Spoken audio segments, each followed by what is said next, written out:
അപ്പോൾ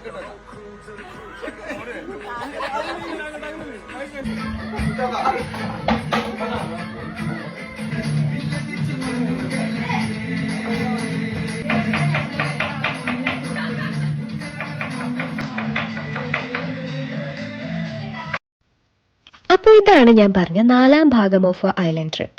ആദ്യത്തെ ദിവസം ഇവിടം വരെ എത്താനുള്ള യാത്രയിൽ അവസാനിച്ചെങ്കിലും രാത്രി ആയപ്പോൾ ഞങ്ങൾ വൈബ് തുടങ്ങി.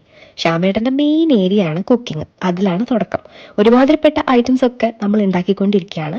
ഹർഷ വെജിറ്റേറിയൻ ആയതുകൊണ്ട് തന്നെ സ്പെഷ്യൽ പനീർ ബട്ടർ മസാല ഉണ്ട് കേട്ടോ.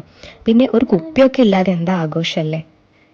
ഇത്രയും ഭംഗിയുള്ള സ്ഥലം ഇതുപോലൊക്കെ യൂട്ടിലൈസ് ചെയ്തില്ലെങ്കിൽ പിന്നെ റിഗ്രറ്റ് ആയാലോ.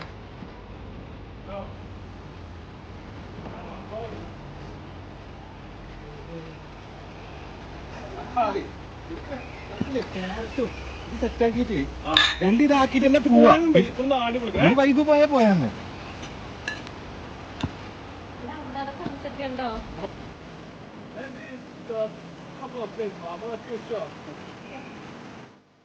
ഇതുപോലുള്ള ക്ലിപ്സ് ഒക്കെ എടുത്തപ്പോൾ കുറേ നല്ല എഡിറ്റ്സ് ഒക്കെ ചെയ്ത് പോസ്റ്റ് ചെയ്യണമെന്നുണ്ടായിരുന്നു കേട്ടോ. പക്ഷെ ചില സാങ്കേതിക തകരാറുകൾ കൊണ്ടും പ്രതീക്ഷിച്ചത്ര വ്യൂസ് കിട്ടാത്തത് കൊണ്ടും ഞാൻ ആ ശ്രമം ഉപേക്ഷിച്ചു. ഇതാവുമ്പോൾ എല്ലാം ഒരുമിച്ച് തീരുമല്ലോ എന്ന് കരുതിയിട്ടാണ് ഇതെല്ലാം കൂടെ ഞാൻ ഈ ഒരു വീഡിയോയിൽ കുത്തിത്തിരികി കയറ്റിയത് കേട്ടോ.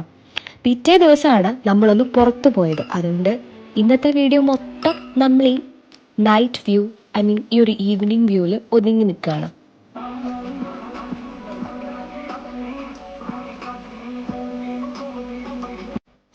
ലൈഫിൽ ഒരുപാട് പ്രശ്നങ്ങളിലൂടെ കടന്നു പോകുന്ന ആൾക്കാരായിരിക്കും നിങ്ങൾ. പക്ഷേ എപ്പോഴും ചെറിയ സന്തോഷങ്ങൾക്കൊരു സമയം കണ്ടെത്തണം. ഇതുപോലെ ഒരു ഔട്ടിങ്, അതുപോലെ quality time with your loved once, friends ആയിരിക്കാം, ഫാമിലി ആയിരിക്കാം, കൊളീഗ്സ് ആയിരിക്കാം. Live in that moment. അതെന്താന്ന് വെച്ചാൽ ട്രിപ്പ് കഴിഞ്ഞ് 2 മാസം കഴിഞ്ഞിട്ടും ഞങ്ങളുടെ ഹാങ് ഓവർ മാറിയിട്ടില്ല.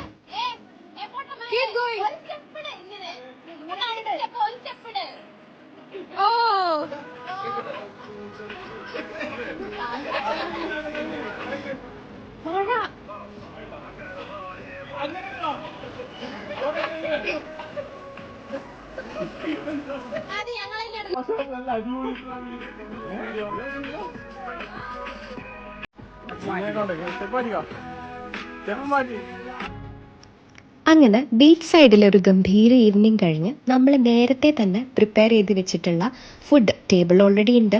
അതെല്ലാം കഴിച്ച് ഡംഷറാട്സും കളിച്ച് ഉഷാറാക്കി കിടന്നുറങ്ങി. പിറ്റേ ദിവസം എന്തായെന്ന് കാണാൻ വെയിറ്റ് ഫോർ പാർട്ട് 5.